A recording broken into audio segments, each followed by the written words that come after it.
ফুল ও ফলের রয়েছে কতই না গুণ এবং সৌন্দর্য। ঔষধি গুণে ভরা থাকে অনেকই ফুল। তেমনি আজ দেখাবো সুন্দর ও মনোরম কিছু দৃশ্য এবং ভিডিও। মাঠ জুড়ে সৌন্দর্য ছড়াচ্ছে যেন লাল পদ্ম ও শাপলা ফুল। যশোরের সার সার খালে বিলে ফুটেছে কতই না পদ্ম ও শাপলা। মাঠ জুড়িয়ে যেন পদ্ম ও শাপলার সমারোহ। দেখতে আসছেন বিভিন্ন শ্রেণী পেশার মানুষ। দর্শক দেখছিলেন বেনাপোলের বিলে ফোটা সৌন্দর্যমণ্ডিত শাপলা ফুলের গল্প। ফুটেছে লাল শাপলার অপরূপ শোভা, মুগ্ধ প্রকৃতিপ্রেমীরা। শরতের নরম রোদে ঝলমল করছে বিলের জল। সেই জলের বুকে একাকার হয়ে ফুটে আছে হাজারো লাল শাপলা। প্রকৃতির হাতে আঁকা এক জীবন্ত ছবি যেন। বাংলাদেশের জাতীয় ফুল শাপলা, কিন্তু লাল শাপলার রূপ সত্যি অন্যরকম। সকালে সূর্যের আলোয় যখন ফুলগুলো মাথা তোলে তখন পুরো বিল জুড়ে ছড়িয়ে পড়ে এক স্বপ্নময় লাল আভা। প্রকৃতিপ্রেমীরা প্রতিদিন ভিড় জমাচ্ছেন এই মনোমুগ্ধকর দৃশ্য দেখতে। বিশেষজ্ঞদের মতে শাপলা শুধু সৌন্দর্যের প্রতীক নয়, এটি একটি ঔষধি গুণসম্পন্ন ফুলও। এর মূল ও কন্দ শরীরের জন্য উপকারী।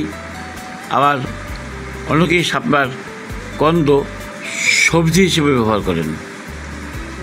প্রকৃতির রঙিন রূপ যেন হৃদয় ছুঁয়ে যায়, শান্ত, নির্মল আর স্বপ্নীল। এমনই ছন্দময় পদ্মের মতো অবিকল দেখতে লাল শাপলার পুরো গল্প শুনুন আমাদের প্রতিনিধির পাঠানো ভিডিও চিত্রে। ফুল ও ফলের রয়েছে কতই না গুণ এবং সৌন্দর্য। ঔষধি গুণে ভরা থাকে অনেকই ফুল। তেমনি আজ দেখাবো সুন্দর ও মনোরম কিছু দৃশ্য এবং ভিডিও।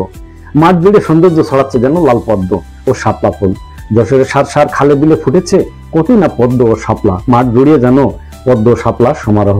দেখতে আসছেন বিভিন্ন শ্রেণী পেশার মানুষ।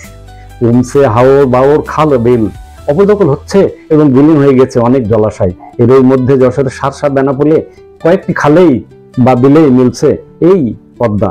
মাঠ জুড়ে ফুটছে যেন পদ্মা এবং শাপলা। সৌন্দর্য ছড়াচ্ছে এই পদ্মা এবং শাপলা। এই দৃশ্য দেখে বিমোহিত হচ্ছেন বা মুগ্ধ হচ্ছেন অনেকে। বিশেষ করে বিভিন্ন এলাকা থেকে নারী শিশুরা আসছেন এই সুন্দর মনোরম দৃশ্য দেখতে। শার্শা উপজেলার ঐতিহ্যবাহী পদ্মবিল্লা বিল। এই বিলে শাপলা এবং লাল পদ্মসহ পুষ্পটিতে আছে অপরূপ সৌন্দর্যমণ্ডিত প্রাকৃতিক লীলাভূমি হিসেবে খ্যাত। এবং এই লাল শাপলা এবং লাল পদ্ম ফুল দেখার জন্য সকলে আগ্রহী থাকে, যা প্রাকৃতিক সৌন্দর্যকে বিমোহিত করে। উপজেলার একটা গৌরব উজ্জ্বল বিল, যেখানে ফুটে আছে পদ্ম ফুল এবং শাপলা, যা প্রতিটা মানুষকে আকর্ষণ করে এবং আকর্ষণের টানে এই পদ্মবিলায় মানুষ ছুটে আসে। প্রকৃতির অপরূপ সম্ভাবনাময় দেশ এই সবুজের শ্যামলা করা বাংলাদেশ। পদ্মা, মেঘনা, যমুনা সহ রয়েছে কতই না নদী, খাল, বিল এবং জলাশয়। এক সময় এসব নদী বা খালে বিলে মিলত কতই না উদ্ভিদ। গ্রাম এলাকায় হাওর বাওর খাল, বিল ও জলাশয়েও পদ্মা, শাপলা সহ কতই না উদ্ভিদ মিলত প্রায়। লাল পদ্মা এবং শাপলা সৌন্দর্যে মুগ্ধ হতো কত পথচারী, দর্শনার্থী সহ প্রকৃতিপ্রেমী মানুষেরাও। আজ অবদখলে বিলীন হতে চলেছে এসব খাল, বিল এবং জলাশয়। এর মধ্যে যশোরের সারসা, সোনামুখী এবং বেনাপোলের ভোরবেড়ের বিলে জন্মেছে লাল শাপলা ও পদ্ম ফুলের সৌন্দর্যে মুগ্ধ হচ্ছে বিভিন্ন শ্রেণী পেশার মানুষ। তাই তো লাল পদ্ম এবং শাপলা দেখতে আসছেন তারা। লাল পদ্ম, শাপলা রয়েছে কতই না ঔষধি গুণ, রয়েছে সৌরভ এবং সৌন্দর্য। তাই তো প্রকৃতির এই সম্পদ সংরক্ষণের দাবি সর্বসাধারণের। এখানে আমাদের পদ্ম ফুলগুলো বেঁচে থাক। আমাদের আগে যেমন পদ্ম ফুল সোনামুখীর ঘেরবেড় ছিল না, তখন এই সারা এলাকায় পদ্ম ফুল ছিল। এই পদ্ম ফুলগুলো আমাদের দেখতে খুব প্রাকৃতিক সৌন্দর্য দেখা যেত।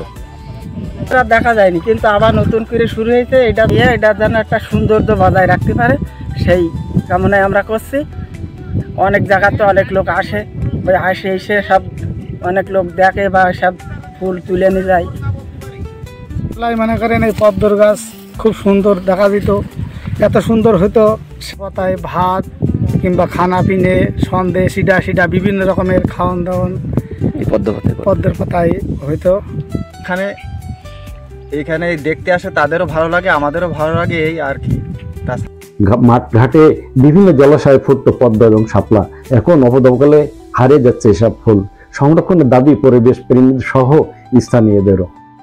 গ্রাম বাংলার ঐতিহ্য ছিল এই যে মাঠে ঘাটে যখন বিভিন্ন জলাশয়ে পদ্মফুল ফুটতো, সেখানে সেই পদ্মফুল এখন আর নেই, এখন হারিয়ে যাচ্ছে সব। এর মূল কারণ হচ্ছে যে আসলে আমাদের জলাশয়গুলো সংরক্ষণের ব্যবস্থা নেই। নদী, খাল, বিল, হাওড় বাওড় এগুলো সব দখলদারিত্বের ভিতরে চলে গেছে। আর বিশেষ করে যে পদ্মফুলটা আমরা দেখতাম, সেটা এখন সাধারণ মাঠে পদ্মফুল কিছুটা ফোটে, তবে কৃষকরা ধান রোপণ করার জন্য সেসব পদ্মফুলগুলো নির্দিষ্ট একটা সময়ের আগে তারা তুলে ফেলে। আমাদের ঐতিহ্যগতভাবে আমরা যে হাওড় বাওড় খাল বিলে যেটা দেখতাম, সেটা এখন আর তেমনটা পাওয়া যায় না। এটা ওই বিভিন্ন রকম মাছ চাষ, বিভিন্ন রকম শিকার এদের পরিণত হয়েছে, যে কারণে এগুলো আর এখন দেখা যায় না, এগুলো হারিয়ে গেছে। পরিবেশ ও জীব বৈচিত্র্য রক্ষায় কি করণীয় বলে মনে করেন? আসলে এই বিষয়টা নিয়ে যদি আমাদেরকে কথা বলতে হয়, তাহলে এখানে একটা জিনিস মনে রাখতে হবে, সেটা হলো যে এই জীব বৈচিত্র্য ফিরিয়ে আনতে হলে, আর যদি এটা ফিরিয়ে না আনা হয়, তাহলে এর প্রভাব আমাদের সমগ্র দেশের উপরে পড়বে এবং এই প্রাকৃতিক পরিবেশটা বিনষ্ট হবে। তাই এর জন্য দরকার হলো হাওড় বাওড় খাল বিল এসবগুলো অবমুক্ত করা এবং সেখানে মাছ চাষের ব্যবস্থা করা। সেখানে মাছ চাষের ব্যবস্থা করলে আসলে এই জিনিসটা উন্মুক্ত থাকলে এর পরিবেশ আবার ফিরে আসবে। আজ অস্তিত্বহীন অনেক খাল, হাওড় এবং বাওড় ফলে হুমকির মুখে পরিবেশ ও প্রাণীকুল। হারিয়ে যাচ্ছে লাল পদ্ম ও শাপলা সহ অনেক সৌন্দর্যমণ্ডিত উদ্ভিদ এবং জীব বৈচিত্র্য পড়ছে হুমকির মুখে। জনসচেতনতা বৃদ্ধি সহ সরকারের সংশ্লিষ্ট দপ্তরের সজাগ দৃষ্টি কামনা করেছেন সাহিত্যিক, গবেষক এবং পরিবেশ কর্মী প্রভাষক মোহাম্মদ রবিউল ইসলাম। কি বলছেন তিনি, শুনবো তার কথা। বাংলাদেশকে নদীমাতৃক দেশ বলা হলেও বাংলাদেশে সে নদী সাথে সাথে খাল, বিল, হাওড় এবং বিভিন্ন জলাশয় আছে। জলাশয় আজকে দেখা যাচ্ছে না এবং আজকে তাদের মানে এটা হারিয়ে যাচ্ছে বাংলাদেশের প্রাকৃতিক সৌন্দর্যের মধ্যে থেকে। পদ্মফুল বাংলাদেশের যে সৌন্দর্যের তুলে ধরে, সেই পদ্মফুলটাও আমরা আজকে দেখছি না, হারিয়ে যাচ্ছে এবং নদীর নাব্যতা হারিয়ে যাচ্ছে।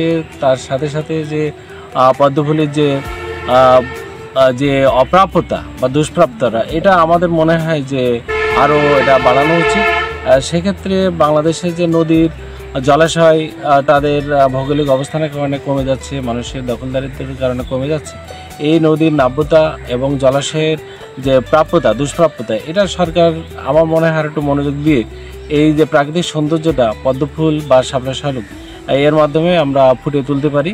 এবং সরকারের কাছে আমি আরও এ ব্যাপারে সুদৃষ্টি কামনা করব, যাতে আমাদের যে প্রাকৃতিক সৌন্দর্যটা পদ্মফুল যে বিষয়টা আছে, সম্ভার লাল পদ্ম এবং লাল শাপলা সংরক্ষণ করা হোক এবং উন্মুক্ত করা হোক হাওড় বাওড় খাল বিল, এমনটাই দাবি সর্বসাধারণের।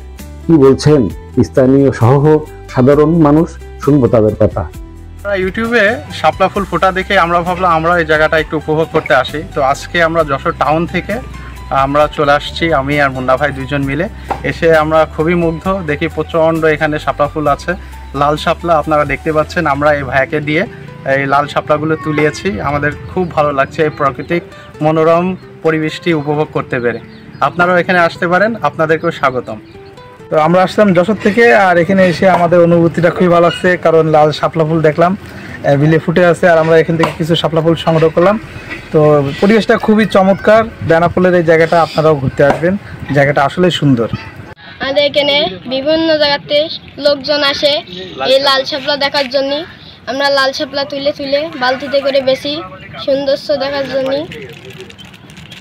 আমাদের এখানে বিভিন্ন জায়গাতে লোকজন আসে, আমরা সকালে 10 টাকা করে তুলে বেশি, 10 টাকা 5 টাকা। তাই ভালো এই চৌরাস্তা মাঠে যে বিলে আমাদের এই যে মাঠ জুড়ে লাল শাপলা পদ্ম ফুলের মতন সাজিয়েছে, দূর দূরান্ত থেকে লোকজন আসছে, উপভোগ করছে, আমরাও আনন্দ পাচ্ছি এবং আমাদেরও ভালো লাগে যে দূর দূরান্ত থেকে লোক আমাদের এই বিলে আসছে,